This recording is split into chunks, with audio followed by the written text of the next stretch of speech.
All right, what is going on, everybody? Welcome back to another day of SaberSim's DFS office hours. It is Wednesday, July 19th of 2023 here. We already have a 5-game early slate underway here. I love the early slates. I hope you guys do too. Get that all-day sweat going. Got an 8-game MLB main slate later this evening.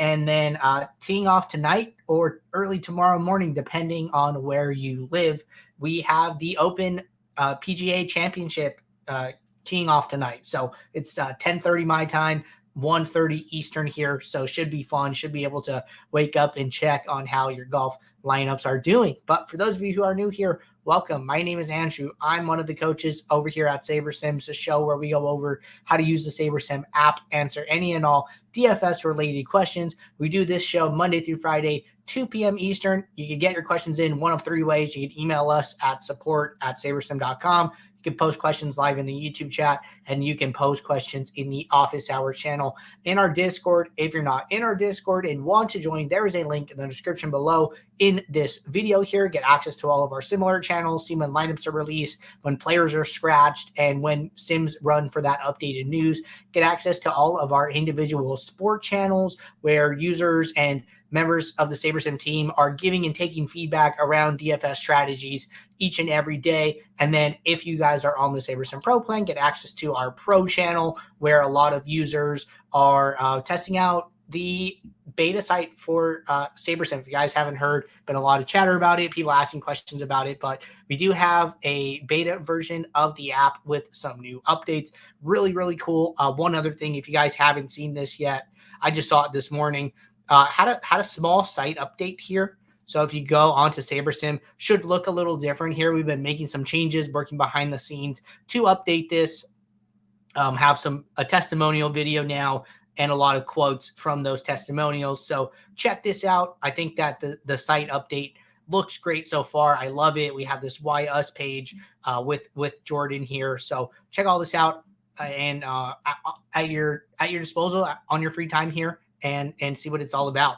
But with that being said, going to get the app pulled up here, going to get signed in and going to get talking here. We have 3 questions to get us started today, all in the office hours channel here. So if anybody has any questions, now's a great time to get those in as always. But first question that we are going to tackle. Question says, can you walk through how you upload DraftKings starting pitcher ownership into Owner's Box? I tried it after Tuesday's office hours, but couldn't figure it out. Okay, yes, we could totally do this.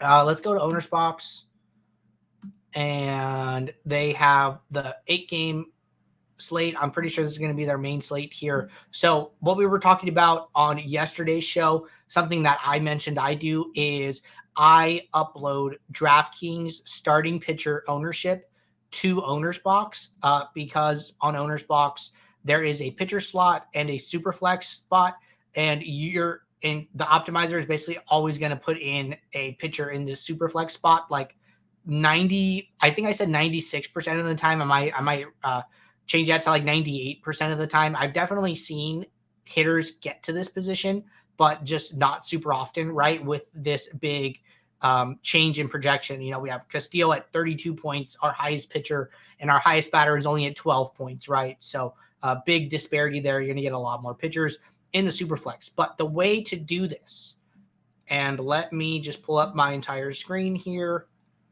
so we can see the pop-ups. So normally I would have 2 windows open, guys. If you didn't know this, you could have 2 tabs open with SaberSim at the same time. So usually I'll have like MLB Owner's Box in one tab, and then in a second tab, I will have MLB DraftKings. So that way it's easy to just toggle back and forth between the 2 rather than having to switch sites and let the slate load and go through all these loading projections. You can just have 2 tabs open. So just pro tip for you guys there if you guys didn't know it. But the way I would do this, go to DraftKings and make sure that the slate's the same, right? So one of the big things that I always check when I do this is, are the number of games the same? Are these the same games on the slate, right? So as long as the slates match 1 for 1, I think this is okay. So then I go to download, and then I'm going to get a CSV here. Let me bring it onto the screen. So the way I do this is I add filters to row 1 here, which are all the header names. And then I filter the position column for pitchers only. So I just click the select all to uncheck all of them. I go to pitchers. I just check in those. One thing I didn't mention yesterday, I'm actually uploading the adjusted ownership column. So, for those of you not familiar with adjusted ownership, basically it is a metric where we are building on top of ownership. We are looking at the player's ownership, and then we are looking at how the player does in the Sims, how likely it is that they achieve their projection. The more likely it is that they achieve their projection, the closer adjusted ownership is going to be to actual ownership. The less likely it is that they achieve their projection, such as baseball hitters, where their most likely outcome is usually 0 points. The further away from ownership this is going to be. So Luis Castillo, 33.8 ownership, 35.5 adjusted ownership, very, very close. If you had a hitter at like 33.8% ownership, I bet that their adjusted ownership would be north of 40 here, right? So it would that difference would increase. But when I do this, I've now sorted for pitchers. I'm just going to highlight the names here. So I'm just going to go to the name column, go across to adjusted ownership, and then I'm going to go down to the last pitcher that has an ownership number above 0. And then I'm just going to copy those. Go back to SaberSim here. Going to go back to owner's box.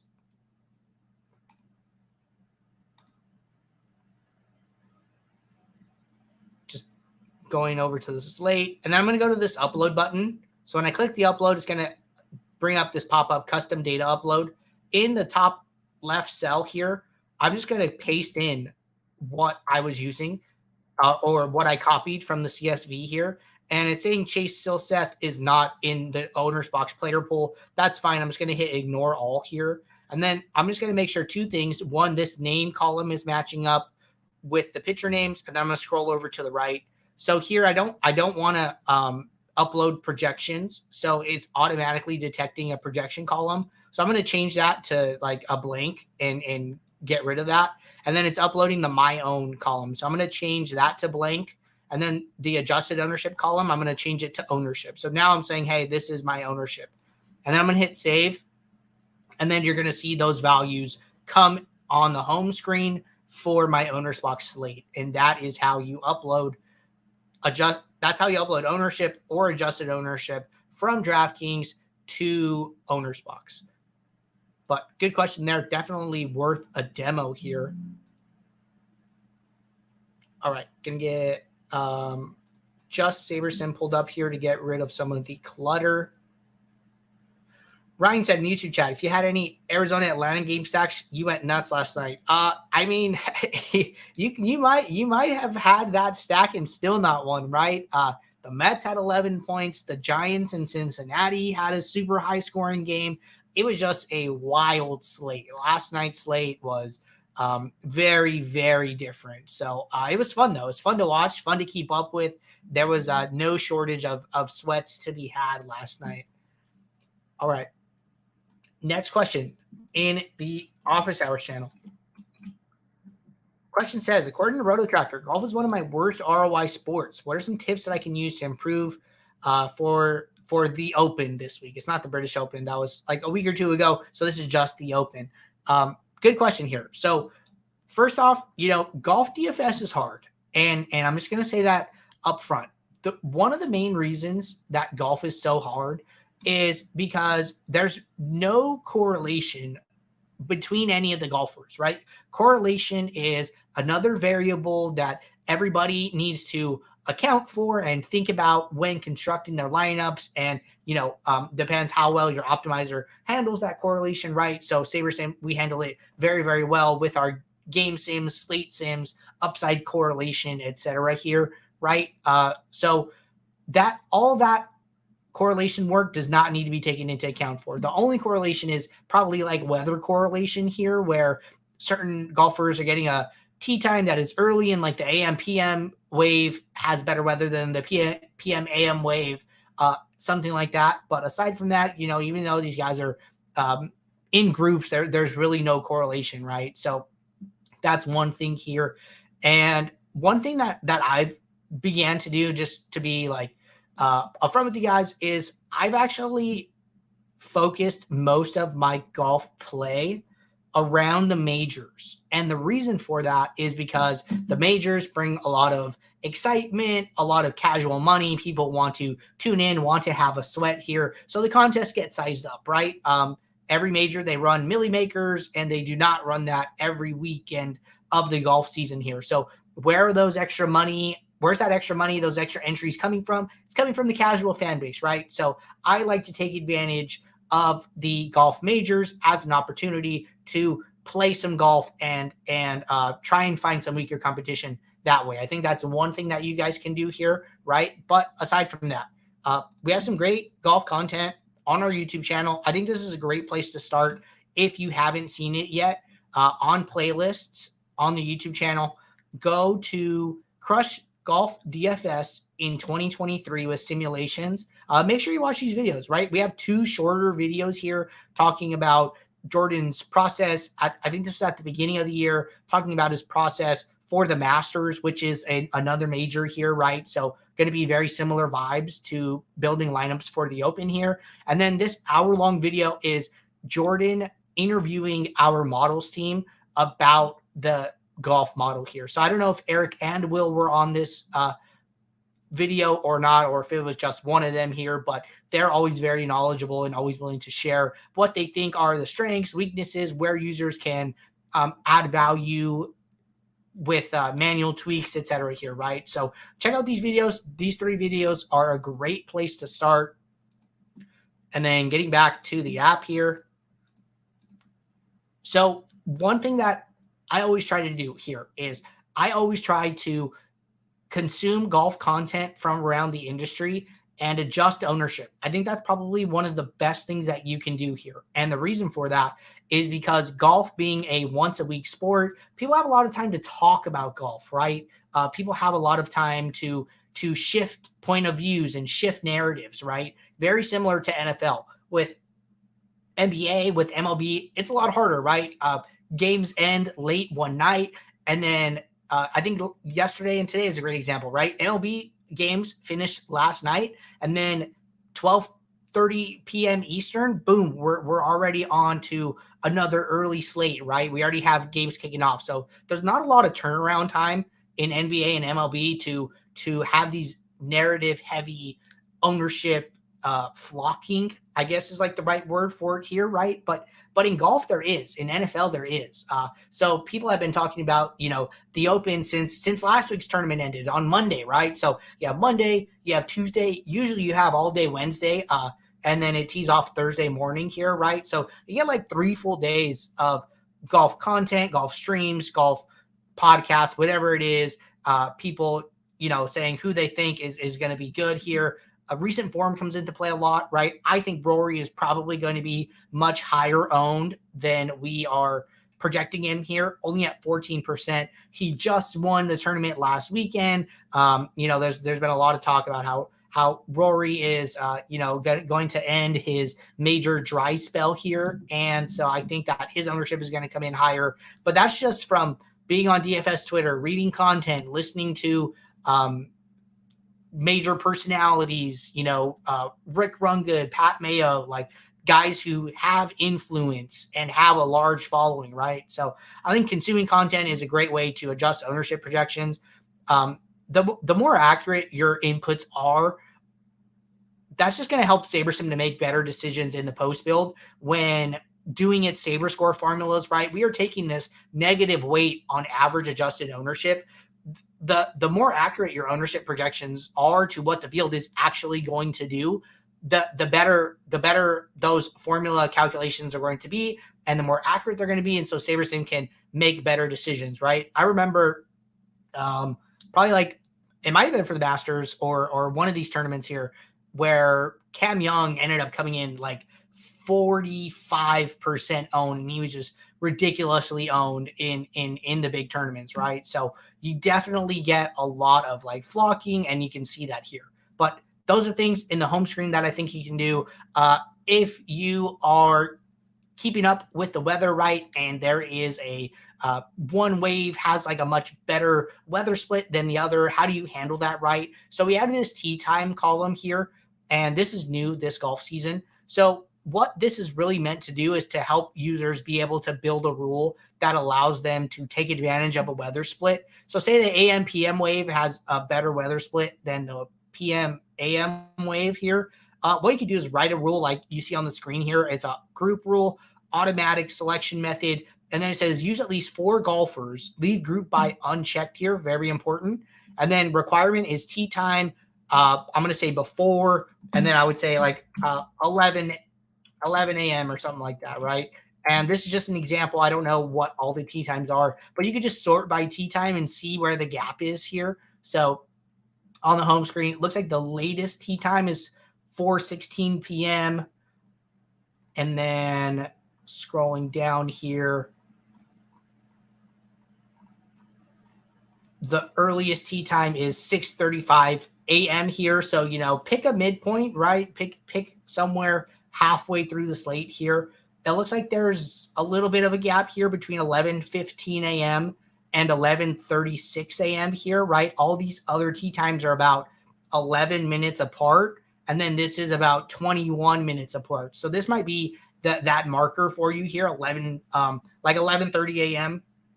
would be a good spot to set that if you see that option here, right? So RotoGrinders has a free weather dashboard for PGA, for MLB, run by Kevin Roth. It's really good and easy to understand, so make sure to check that out. And those are just a couple tips for you guys here in the home screen.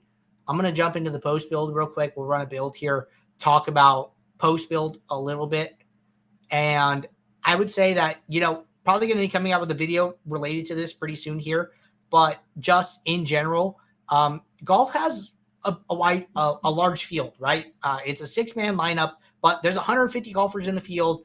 After 2 days, they cut the field down to the top 60, or, it's usually like a little more guys tying, right? So you usually see about 70-ish golfers get through to the weekend. But point being is that it's a large field with a cut, and you're probably not going to need the optimal lineup to win. That is why for this 20 max 10 to 50K GBP, we are building on Sim Diversity 8, right? So because we are building on Sim Diversity 8, that tells me that I am probably not going to need the optimal lineup to win. So I'm not afraid of using min uniques in my golf process here. So don't be afraid to bump up those min uniques a little bit and guarantee that diversity within your portfolio here. And from there, there's not like a ton else I'm doing here really, aside from just making sure that I'm on the right Saber score, which I am, making any adjustments to exposures that if there are certain golfers that I want to get to or avoid, right? So be aware of those things.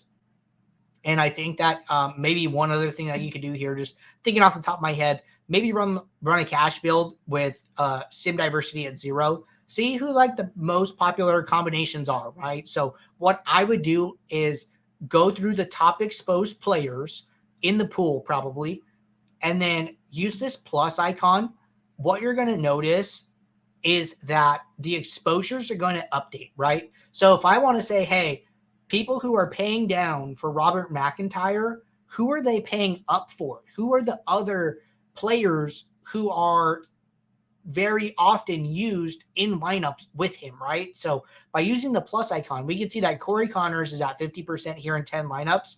Once I click this plus icon, the exposures are going to update. And then now Corey Connors is in 2 lineups. So what this is looking at is looking at my 6 lineups in my set of 20 that have Robert McIntyre.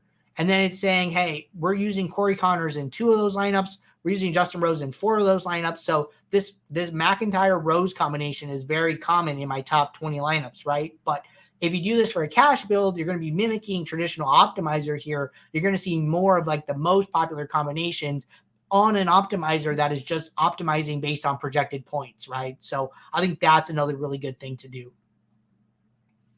But those are some ideas there for you guys, just off the top of my head here. Haven't really shown that last one here. Just kind of thought of it on the fly. All right. Question for B. Mords. Question says, do you have a video of your full MLB process? Just interested to see the difference between yours and Jordan's. So you can definitely find me walking through my MLB process on the YouTube channel. You're not going to be able to find it in a like scripted video here, but if you go to the YouTube channel, the homepage, and just type in process in the search bar, if you scroll down here, I have a video walking through an NBA process, a walkthrough of Andrew's MLB process from 3 weeks ago, more NBA videos, Andrew's tips for adding value to your MLB process. You're going to be able to find these nuggets. I think this one from 3 weeks ago is probably your best bet for a starting point here. All right. Keeping it rolling. Ryan said, I haven't dug deep into how Owner's Bucks compares to FanDuel Yahoo DK reward system, but like how they increase your conversion rate the more volume you play. Yeah, no, I've definitely seen that. I think their Owner's Bucks are better than Crowns as far as like conversion goes, but you are right. You know, the faster, the more you play, like the more you level up on their site, the more the conversion rate changes. So I think it starts at like 6%, works down towards like 5%, et cetera here. So I think it's good. I've definitely used that. Like I did a $500 deposit bonus and I've already worked through my bonus. So it's a good system. I'm a big fan of it. All right. BO said, who do I talk to if this is not for you? So it depends what you're looking for. So if this is like a account question or something like that, the support channel is a great place to post. I see you're on the pro channel or you're on the pro subscription here. So if you have a question for a strategy question, you can always post it in the pro channel. The pro channel is our higher tier channel. So you get a lot of the best players hanging out in that channel, talking in that channel. So you can post questions in the pro channel. If you have a certain member of the SaberSim team that this question is for, you can always type it in the office hours channel and just tag them. Maybe you have a question for Jordan. So I would just write your question in and do @Jordan-SaberSim, and then he should be able to see that. But if you have a question, go ahead and post it and tag somebody from the SaberSim team. You can post in support for like account questions or in the pro channel if you want to reach some more of the community there. All right, jumping over to the YouTube chat. Looks like we have just one question in the YouTube chat at the moment. So if anybody has any last questions that they want to get in, now is a good time to ask those. All right, Danny said, are there any differences in beta SaberSim golf DK than the regular pro sim? Not sure which one I want to use tonight. So as far as the simulations go, no, there is no difference. We are using the same database of sims for regular SaberSim app and our beta app. So the only different things that you're going to be able to do are like the workflow, right? The way that one of the big changes coming is that you're not going to have different builds here. You're just going to have what we're calling like a workspace where if you run a build, you can just run a new build and nothing will change. Like you won't have all these separate builds to run. So the workflow is a little bit different. The ability to do contest sims is the major difference on the beta here. But as far as simulations go, we're using the same simulation base for all versions of SaberSim at the moment. All right. Well, while we wait for any last questions to roll in here, just want to remind you guys, if you guys are not playing over on Owner's Box, highly recommend taking advantage of our partnership with them. We partnered with them at the beginning of the MLB season here. It's been a great partnership to date. Owner's Box is an up-and-coming DFS site, and because they are up-and-coming, they're trying to grow their product. They are sizing up their contests, and they do not always fill. So you can find overlay on their site where they are paying you to play their contest because they are just simply not even filling it with enough people here. Find no-rate contests, reduced rate contests, and the user base is generally going to be softer than what you're going to find on DraftKings, FanDuel, or Yahoo. When you use promo code SABER or SaberSim, when you sign up, one, you can get up to a $500 deposit bonus, and two, we will track your entry fees for you, and you can earn free months of SaberSim just by playing on the site and nothing else. So each time you hit one of our entry fee thresholds here, we will reach out to you and let you know, hey, you have earned a free month of SaberSim. You can cash in on that prize, or you could wait until the next prize tier. If you decide to cash in on that prize, we will automatically reset your tracking to 0, and you will start earning towards your next free month right away. There is no limit on the amount of free months of SaberSim you can earn while this promotion lasts. So take advantage of it. But all right, everybody, if you guys are building lineups throughout the day, question pops in your head, drop it in the Office Hours channel, let it sit there until tomorrow, gets us a steady queue of questions to get started with for our next show. I always really appreciate it as people, trickle in here and start to ask questions. So just gets us a good starting point for the day. But until tomorrow, good luck. Take care in your contest. I will see you all. Thanks. Bye.